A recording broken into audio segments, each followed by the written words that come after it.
इसको हम छीलेंगे, फिर इसमें कटका लगाएंगे।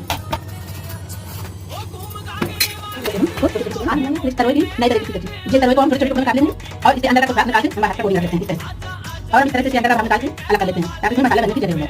अब डाल देते हैं, ये डालते हैं जैसे अलग और लगने से